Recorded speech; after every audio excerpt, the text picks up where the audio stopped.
कोण आहे तिथले डॉक्टर? इथला इंचार्ज कोण आहे? आता मला भेटायचंय. काय झालं काय? तुम्ही असं कसं करू शकता? माझी मुलगी वेडी नसताना तुम्ही तिला इथे असायला मध्ये ठोस कसं शकता? हो, कोण तुमची मुलगी? शीतल. शीतल? अहो पण त्या तर शीतल नावाच्या मुलीला तुम्ही ते ठेवलेत की नाही? हो. आणि कुठलेही केस पेपर न करता? अहो त्यांची बहीणच तिला इथे घेऊन आली. कोण बहीण? असं काय करताय? काल मीरा पटवर्धन त्यांना इथे घेऊन आल्या. त्या म्हणाल्या की माझी बहीण आहे. अरे वा, ती तुम्हाला काही सांगेल आणि तुम्ही त्याच्यावर विश्वास ठेवला. कुठली चौकशी केली नाही, शहानिशा केली नाही आणि सरळ तुम्ही माझ्या शीतलला ऍडमिट करून घेतलं. हे इलिगल आहे, कायद्याच्या विरोधात आहे. आणि कायदा कळत नाही तुम्हाला? शीतल क्या बा सिस्टर. अरे फार छान व्यवस्था ठेवली इथे सगळी. पेशंटची खूप काळजी घेता तुम्ही. हो, ते तर आमचं कामच आहे ना. मला कुणाच्या वागण्याला काही तारतम्यच उरलेलं नाही. इतकी माझी हुशार मुलगी, तिला वेडी ठरवून इथे कसं काय तुम्ही ऍडमिट करू शकता? हो आम्ही असं काहीच करत नाही. तुम्ही काय करता ते सगळं कळून चुकलंय बरं का? आम्हाला सगळं काही कळतं बाहेर.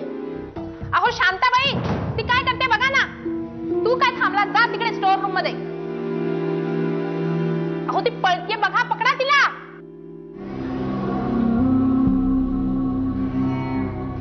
मनस्विनी, अशी काय बघतीयस?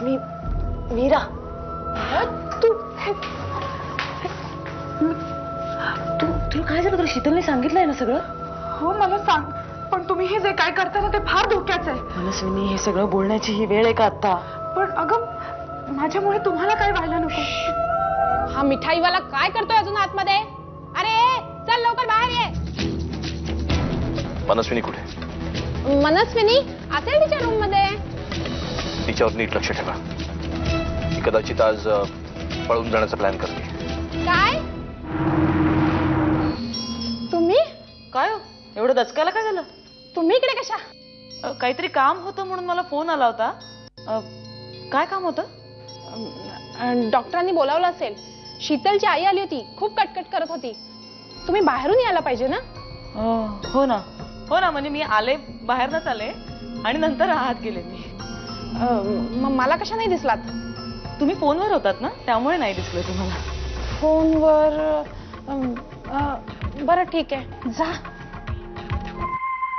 हॅलो डॉक्टर, मला आता फोन आला होता. मला का बोलवलं इकडे? अहो काय गोंधळ घालून ठेवला तुम्ही? मी काय केलंय? अहो ती मुलगी शीतल तुम्ही घेऊन आलात बहीण म्हणून. तिची आई आली म्हणाली ती त्यांची मुलगी आहे, तुमची बहीण नव्हे ती. हो. काय?